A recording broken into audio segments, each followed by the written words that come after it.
Today's walk starts in Castleton Marketplace and we start going up the stones, along the slippery stones and past the Castleton Emporium, which is a lovely, quirky antique shop. And there we cross over Peak's Hole Water, one of the most photographed houses in the world. Before we then pass the entrance to the Devil's Arse Cavern, also known as the Peak Cavern. We then head up Goose Hill, heading towards a long cliff.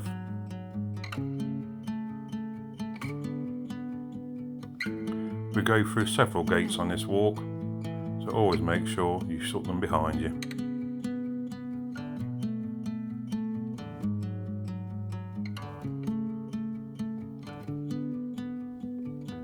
We now start to go along the bottom of Long Cliff. You get some lovely views of a great ridge from here, and keep an eye out for owls at the start or end of the day. A lovely shot of Winnet's Pass and dry stone walls, classic Peak District views. And also Win Hill in the distance there across the fields. We then pass through another gate, and as you pass through the gate, if you look over to your left, you'll see Cow Neck, a really steep climb which has a rope halfway up to help you on the steepest part. We continue then to the end of Long Cliff and across the main road up Winnet's Pass. Some stunning views there, and near the Speedwell Cavern, which is a lovely mine with a boat trip at the bottom.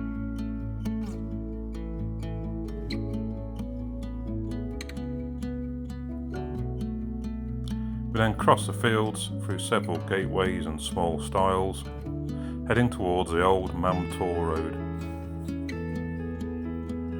You take a left at this path junction,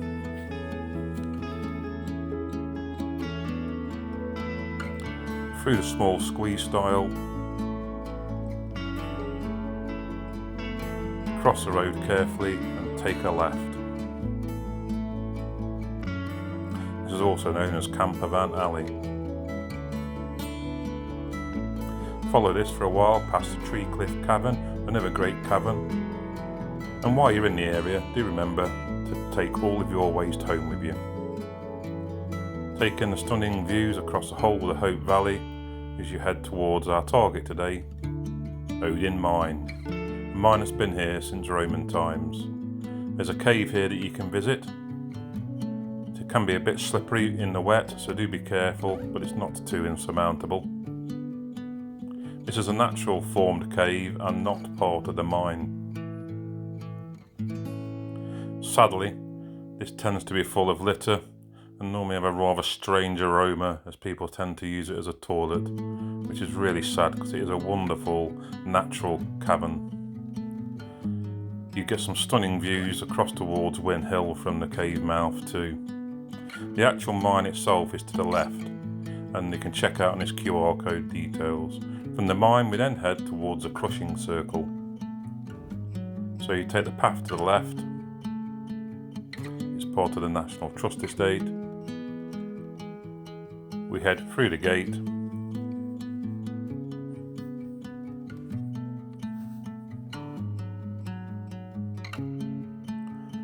and down the path.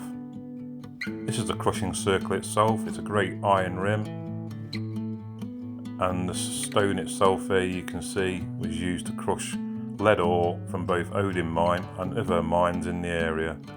A stunning view with Mamtor in the background. From the mine we then continue down the path and across a small footbridge over a stream called Odin Sitch. Sitch is a northern word from Old English meaning brook or stream. This is a very well marked path and has recently been renovated and restored. It used to be quite a muddy track at one time. Now it's all gravel with small steps, making it a lot more accessible for people. You get some stunning views. You can see the Hope cement work in the distance. That's a bit of a Marmite thing. and then we pass through some lovely little woodland copses full of wildlife and bird life. If you stop a while and listen, you can hear numerous species of bird. We continue to follow this path now down towards the bottom of the hill. The path is well marked with yellow signs, and again, please shut the gates behind you. The number of times I do this walk and they're all left open or unlatched. You can see lovely rowan trees there, and then we head down onto the last bit before we get to the bottom.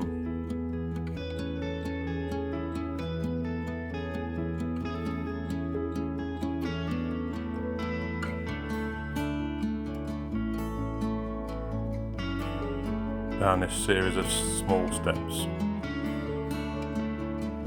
Again, be a bit careful in the wet or ice.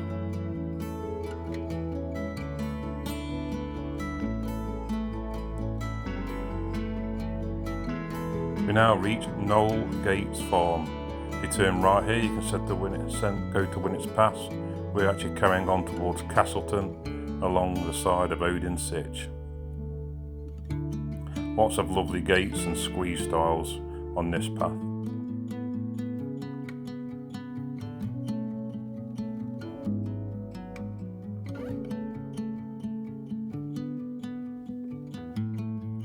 We then start to pass over farmland and pasture land, so please ensure you keep your dogs on a lead.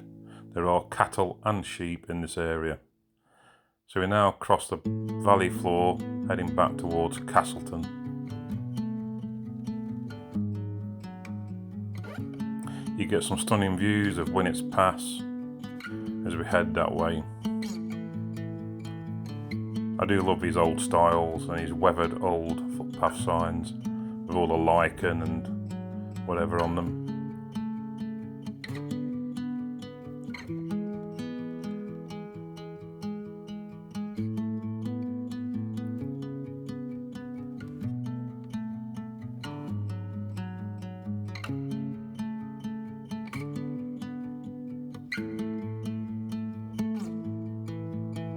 Again, some lovely old gate posts here. I wonder if they were at one time standing stones. This one is a signpost to Odin Mine itself, and you can see back tall through the hole there in the distance on the Great Ridge.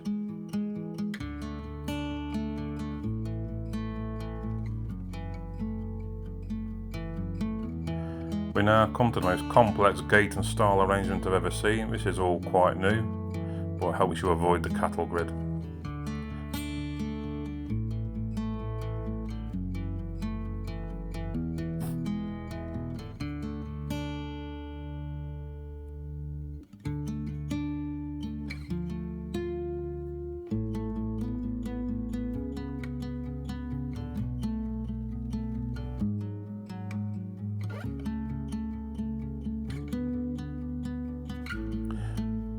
See some lovely views of Peveril Castle there, sat above the Peak Cavern, or Devil's Arse as it's known. We continue to follow in parallel along Odin Sitch.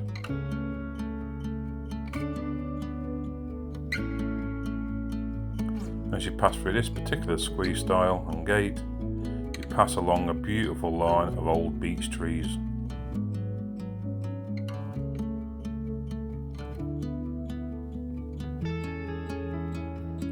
Absolutely stunning.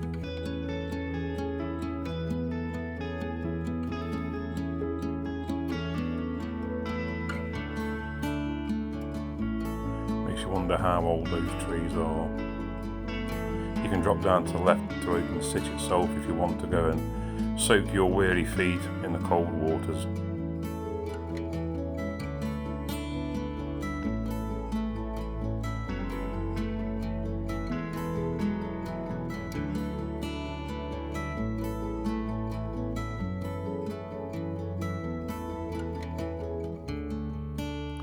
And try and shut the gate in one smooth movement if possible. We now cross a small bit of pasture back towards the village and head down a wonderful little jitty. I know a lot of you call it other things, but I'm Derby born and bred. To me it is and always will be a jitty. This takes us back down onto the main road through Castleton.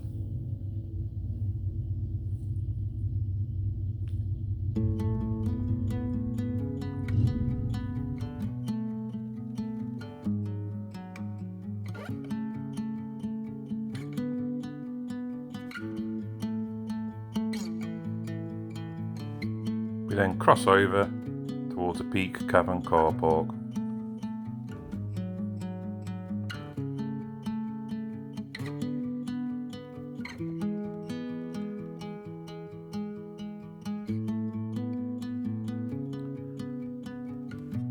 We pass through there, heading back down towards the bottom of the stones and the Peak's Hole water that we crossed on the way out earlier in the day.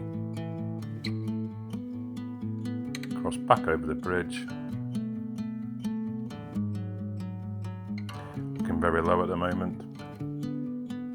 Past Castleton Emporium and back up the stones, back towards the marketplace where we started the walk. If you fancy a bit of food, the fish and chip shop is just on your right as you come to the top. And then there we are, back in the marketplace where we commenced the walk earlier in the day. It's around 3 miles and fairly flat.